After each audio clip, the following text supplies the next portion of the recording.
Hey guys, and welcome to 3 Questions with Pastor Carney. I'm Phil Kuhn alongside Pastor Carney and Billy Brinkerhuff. Billy, let's get us going.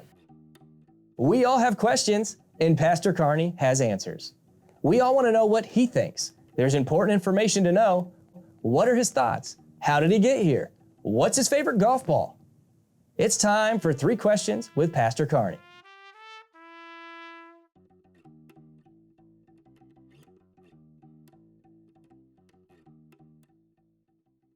It's interesting because I think they correlate a lot, and I'm winging it here, okay? I haven't had time to think about this at all, so I'm winging it. But my gut tells me that friendship correlates pretty closely with love, but one of the things with love you can describe it as an action. So you can love someone, you can't necessarily friendship someone, right?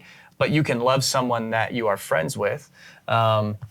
When I think of love, though, I think of treating someone kindly, but I also think of what's their best interest.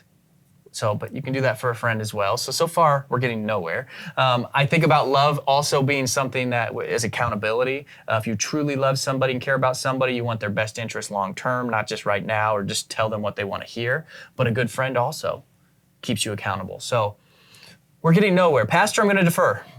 Well, Okay. The difference between friendship and love for me is the level of intimacy.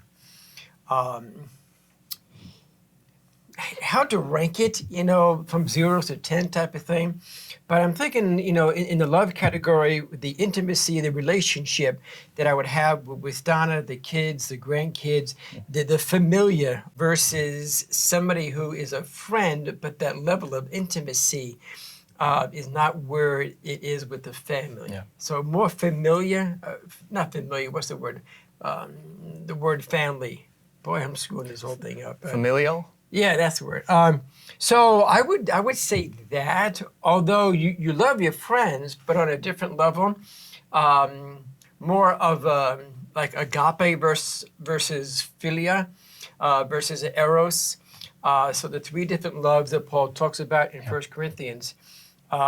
So I would separate it between agape and philia and eros, and that's how I would do that, if that makes sense. I know it's kind of a difficult question to answer. No, it makes sense, and it's a difficult question to answer because we only have one word. Right, we have one word, where the Greeks have 3, And lots of other 4. languages have different words for different levels of love. Yeah, Paul uses 3, and depending on which commentator you look at, is a possible 4th word in 1 Corinthians. But yeah, I would defer to love and friendship in the 3 ways of agape, philia, and eros. That's what I would do. How I love Donna would not be how I love Phil. And how I love my grandkids would not be the same as I love M&Ms. So that's your different levels of friendship and love. To maybe parse it out a little bit more, a good Christian love is more of the agape. Yeah. More of the sacrificial love. Right. Yeah. And then the ultimate love is, of course, Jesus, who gave the ultimate sacrificial love type of thing that we really can't give.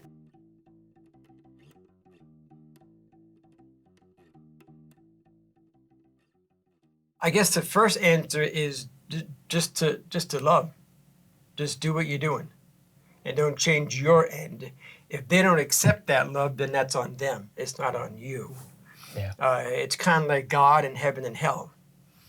God saying, "Here I am. Believe in me.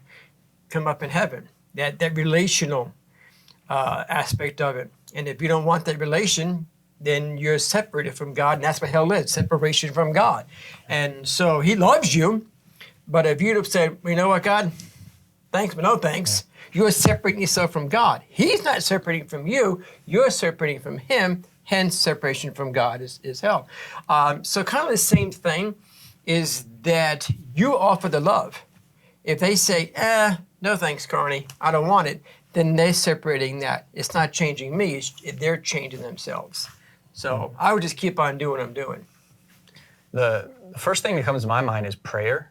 Again, there's different situations and scenarios. I mean, there's people that you don't necessarily need to continue pursuing a relationship with, right? You can show love sometimes by saying, "Hey, that I'm no longer going to have a relationship with you because of this reason," or whatever. But I think that you can always pray for somebody. You can always take the time to say, whatever they're going through, whatever's got them in this situation, or God help my heart, and pray for the wisdom to be able to love them in the right way. So my simple answer is probably just going to be continue to pray for wisdom.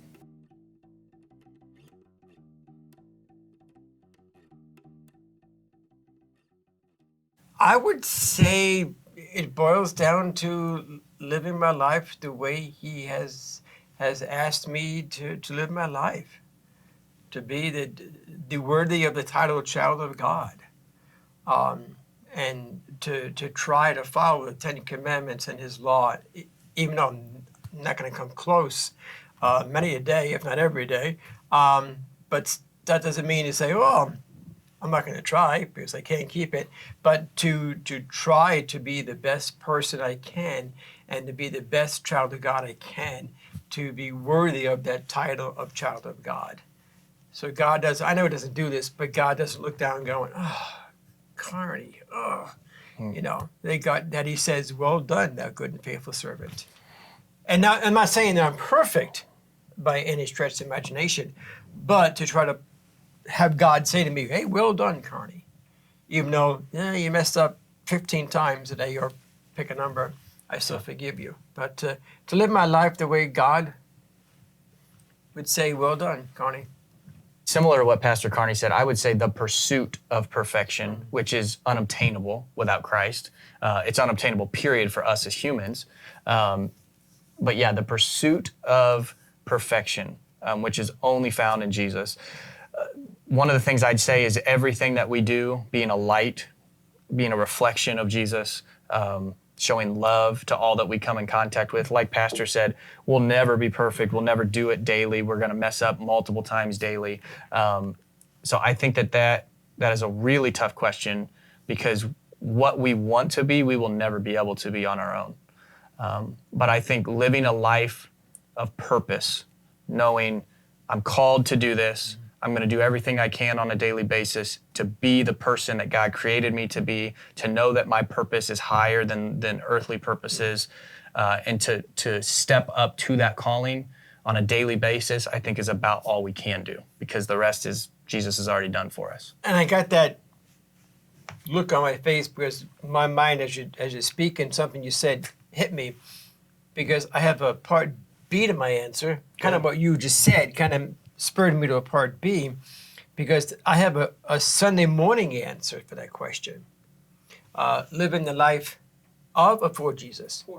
Living life for Jesus, for me on Sunday mornings, is very significant and powerful, because I'm there in the place of Jesus. I'm not Jesus, but in the place of Jesus, especially the confession.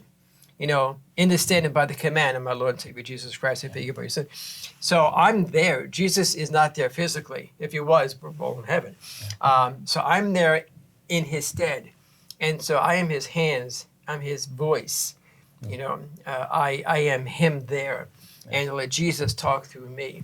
And in communion, you know, it's His hands giving you the wine and the bread. His voice is speaking His word. So on Sunday morning, you know, it helps me when I begin worship to say the confession, you know, in the stead and by the command, you know, being that personal presence for the people to say, okay, you know, I can see Jesus through Carney. Yeah. And it's kind of cool. All right, so along those lines, does living a life for Jesus mean something different for a pastor or a priest or a man of God than it does for a layperson? This might be very debatable, but I would say yes. Okay. And I'm sure there are many people out there who would debate me on that, but I would say yes. Because of the... Because of the calling. Right. Because of the calling. Not because of there's nothing different between me and Phil. Yeah. Right. Only thing different between me and Phil is the calling. Mm-hmm. And so in that regard, yes. Otherwise, no, we're brothers. No, I think James talks about that too, Yeah. in his book. Yeah. Yeah. I think there's just a higher amount of responsibility and accountability when you do have that calling and you take on that call. Yeah, I think that, not that God will say, oh, Carney, you messed up more than Phil, so you're going to hell now. No, but yeah, I think there is a higher expectation that he speaks the truth being a called servant of the Lord in that position. It's been 3 questions with Pastor Carney. I'm Phil Kuhn. Three tough questions. 3 tough questions. With Pastor Carney and Phil Kuhn. We'll see you guys next week. All right.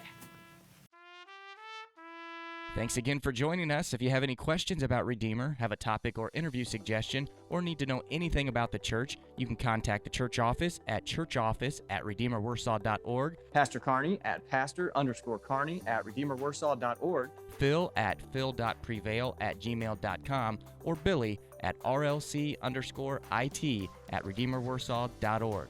Don't forget to like, subscribe, and share. And please join us again next week. And until then, may the Lord be with your spirit, and grace be with you.